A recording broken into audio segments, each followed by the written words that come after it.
بسم اللہ الرحمن الرحیم۔ السلام علیکم۔ ہر روز نئی ویڈیو کے لیے چینل کو سبسکرائب کر لیں اور ساتھ لگے ہوئے بیل آئیکن کو دبا کر آل کی آپشن کو سلیکٹ کریں تاکہ ہر نئی ویڈیو کی اپڈیٹ آپ کو ملتی رہے۔ ایسا قصہ جو کہ آپ کے دل کو چھو لے۔ ایک شخص تھا، وہ مدینہ کی طرف آ رہا تھا۔ امام حسین گھوڑے پر سوار ہو کر مدینہ سے باہر نکل رہے تھے۔ وہ شخص امام کے پاس آیا اور پوچھا کہ سامنے جو عمارتیں نظر آ رہی ہیں کیا یہ شہر مدینہ ہے؟ امام نے فرمایا کہ جی ہاں، یہ شہر مدینہ ہے۔ اس نے پوچھا کہ یہاں کوئی علی نام کا رہتا ہے؟ امام حسین رضی اللہ تعالی عنہ نے کہا ہاں رہتا ہے، بتاؤ کہ کیا کام ہے؟ اس آدمی نے کہا کہ آج میں اس کا سر کاٹ لوں گا۔ اس نے بہت سی جنگوں میں ہمارے باپ دادا کا قتل کیا ہے، اس علی سے ہماری دشمنی ہے، آج میں اس کا حساب چکا دوں گا۔ پھر پوچھا کہ تمہارا نام کیا ہے؟ امام رحمت اللہ علیہ نے فرمایا کہ میرا نام حسین ابن علی ہے، جس علی کو تم مارنا چاہتے ہو میں اس کا چھوٹا بیٹا ہوں۔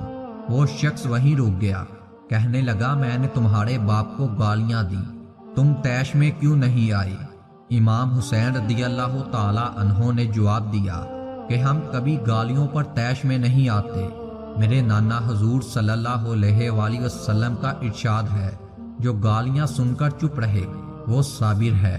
اس آدمی نے کہا کہ میں اب مدینہ نہیں جاؤں گا۔ امام حسین رضی اللہ تعالی عنہ نے کہا کہ اب تم ضرور جاؤ، مگر پہلے مجھے تم یہ بتاؤ کہ کیا تم کسی سے لڑ کر آئے ہو؟ تمہیں غصہ ہے، کوئی پریشانی ہے، تم بھوکے ہو تو چل میں تجھے کھانا کھلا دوں گا، گھریلو پریشانی ہے تو اسے حل کر دوں گا۔ اس نے کہا کہ میں اس وعدے پر آیا ہوں کہ اگر علی رضی اللہ تعالی عنہ کو ماروں گا تو خزانے سے انعام ملے گا۔ امام حسین رضی اللہ تعالی عنہ نے کہا کہ ابھی کھڑے کھڑے تیرے حصے کا دے دوں۔ اس آدمی نے حیرانی سے کہا کہ ابھی تم کیسے دو گے؟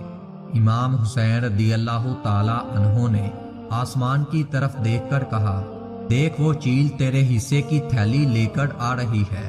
چیل جب قریب آئی اور اس کے سامنے تھیلی پھینک دی، اس آدمی نے جب تھیلی کھول کر دیکھی تو سونے کے سکوں سے بڑی ہوئی تھی۔ لاکھوں آئے اس جہاں میں لیکن حسین جیسا نہیں آیا۔